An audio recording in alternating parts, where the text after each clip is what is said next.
What up? Long time no see. No Tracy today. This is our kind of a coming together of Happy Friday. The Big Dumb Post Show headed into the weekend. I want to. Sorry, I just spit a little donut on you there.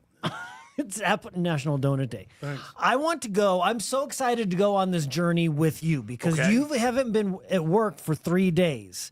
Now, there's a reason for that. You're on jury duty. Now, before we go on this journey and the stories that you're going to tell, because you haven't been able to talk. Been silenced. But now that the verdict is in, you can talk about it. Yes, so I can. please raise your right hand. Okay.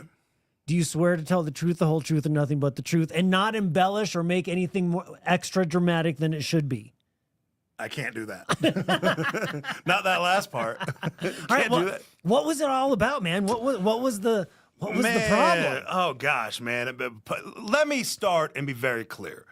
I take civic service very, I take it seriously, and there was times where I really wanted to be parts of a trial. However, this week, I've been called into jury duty like 13 times. I didn't want to go this week, and I'm like on the sheet. I didn't lie. Is it because you have a lot of parking tickets or something? I've never been called. No, Why do you get called in so supposed to much? be random. It's supposed to be random. It is not. And as I'm sitting in the jury selection process, dude, everybody is trying to get out. They're blaming Jesus. They're saying beliefs. They're saying, I got ailments. They haven't even figured out yet. People weren't feeling well. And I'm just like, because I'm not in the jury seat yet. I'm far away, and I'm like, oh gosh, I'm going to get in this seat. And I'm hoping whatever I wrote on my sheet to get out worked. It didn't. At this point, do you know what the case is about? I'm starting to have a good idea because the questions they're asking, Okay. it ends up being what the trial is. It ends up being a self-defense fight. And it's basically one guy got in a fight with another guy, and it was a he said situation. There was no witnesses, no filming. No video. No second Okay. person. It was only these two at this apartment complex. And so Your word against mine. And one guy lost the fight. But that guy threw the first punch. So it's like, where does self-defense come in? And as the trial, and the very first day, as things were wrapping up, the guy had an epileptic seizure on the very first day. And that was The defendant? Yeah, it was right at the end. It was very traumatic. And all of us were like, whoa. And there was there was even a nurse on the thing. And they had the judge had to stop her, but then the judge didn't know because of all these things. And so didn't even know if the trial was going to keep going. But luckily, the guy was okay. He got treated, and he was okay to keep going. And we're just sitting here, and it's the back and forth. And a few things. And so I had to do Arapahoe County. Thank goodness. Denver, they make you pay to park. How are you going to make people pay to go to jury duty? Is crazy. I picture, because of all the movies and things that I've watched, that jury duty, if you're on a jury, they've got lunch and breakfast. They're taking your orders. They're walking in. Big Mike, what kind of sandwich and salad do you want today? We're ordering from Jimmy John's. They said there's a cafeteria downstairs. Go buy something if you want. They don't give you any free food? No, they had snacks. They had chips in there. Oh, okay. And on the second day, our bailiff actually brought us some donuts yesterday. Oh, that's nice. She was probably thought today that was donut day. That's today.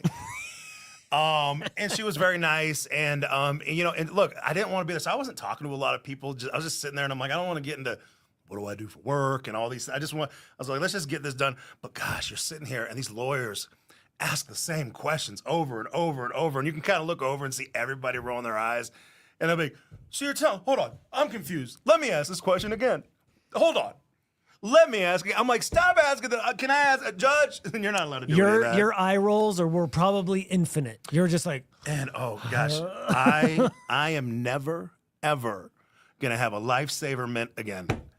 Just jars and lifesaver mints, and you're just sitting there. And you're like, okay, I'm gonna have a lifesaver mint. And you're like, well, how?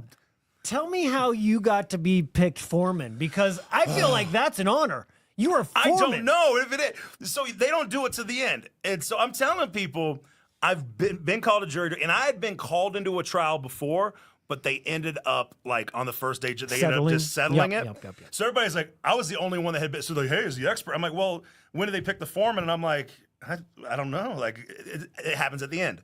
Once everything's done, the deliberations you pick a foreman. start. So everything gets done. And mind you, by the time this is done, your duty as part of the jury is not to say whether they're innocent or guilty. You're saying whether they're guilty without a shadow of it, without reasonable doubt, or not guilty. Law and Order. We've all seen the episodes. Yes. We know.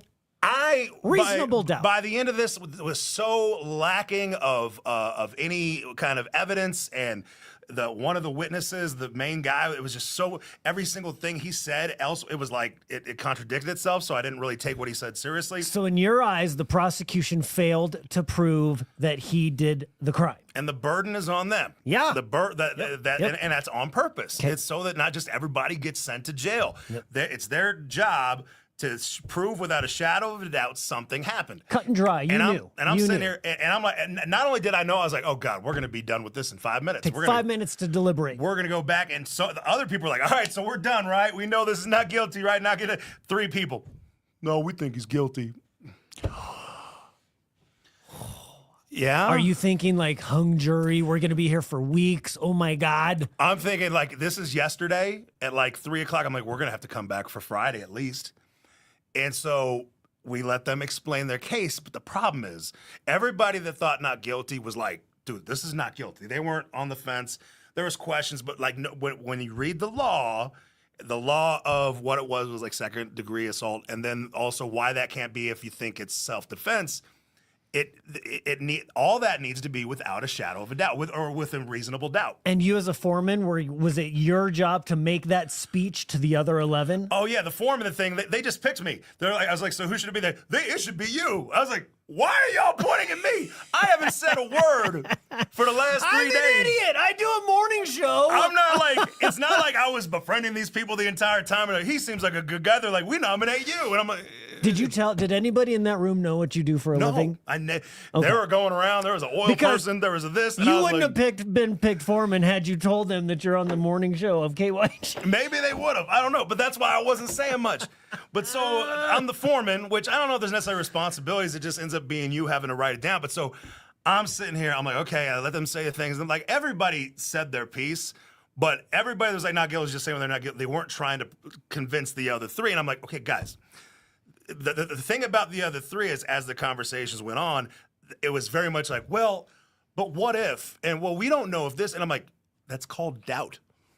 That's reasonable. That's reasonable doubt. That means that the fact that those answers aren't there means you've got doubt. You have to say not guilty. I am not saying that this party's innocent. I'm saying there's not enough evidence here to say that he's guilty. And finally, after about an hour and 15 minutes, like one person's like, I don't think I could say guilty. I'm like, right, okay, 10 of 12. And the other guy's like, well, I don't know if he did this far. And I'm like, okay, so you don't know, right? He's like, I guess that's doubt. I'm like, another eye roll. And then there was one last person. There was one last person who was like, oh, she's going to be the one. And she said, well, I guess I don't know. So I guess that's doubt. We got all 12. And I'll say this, like 4 of the not guilties, like when it was done, we were walking the cars, they're like, yo, do a good job in there as a foreman. I'm like, the judge said that? No, 4 of the other jurors. The jurors that were the not guilties were like, and then when it was all said and done, they get to, well, I'm going to say this, I don't care. The judge comes in and talks to you, and like they asked, do you, what do you think? Do you think we came to the right conclusion? Would you have agreed with the conclusion as a judge? Says, every jury asked that, and all I say is if you guys are happy, I'm happy, but I'll say, I think you should feel good about your decision. I think you could sleep well. I think you can sleep good tonight with your decision, which to me says you nailed it. I think we did the right thing. Judge agreed with your verdict. Did you have to give it when you walked back out into the courtroom? I had to hand it. I was worried I was gonna have to say it, and I was like, and I'm sitting there staring at the guy, and I'm like, I'm picturing O.J. Simpson. Was he looking at you right in your eyes? No, the judge got it, but I was able to watch over because this was a father, had a daughter. Oh, yeah. As a part of that situation, I got to just see it, like the look of relief, and like the lawyers like. When the not guilty was read, because if it would have been the other way, like if everybody would have been bullied down the other side to just get out of there, and he would have got a guilty plea for something that I don't even think he was just not guilty. I think he was innocent in the matter. I think in this particular thing, he did what he had to do. Maybe if he would have got guilty, I would have felt so bad for him because I don't think it was right, and so. I think I was meant to be there. I love that story. Thank you for that. And what you did was awesome. Can you be called again to jury duty soon? Because chances are you're gonna. Not for a year. For a year? So I might as well mark June of 2027 down. He's going back. I'm a great juror. Yeah, now that they know, you've probably been flagged in the system. This guy's cool. When they were asking, You're like, coming when back. they were saying, do you think you'd be good for this jury? I was like, I know what guilty people look like. And that wasn't, that didn't get me out. But funny. I also know what not guilty people look like. That's funny. So, All right, dude. Well, good job doing your civic duty. We're going into the weekend. Awesome. Let's go. Have a great weekend. Have a great day, everybody. See ya.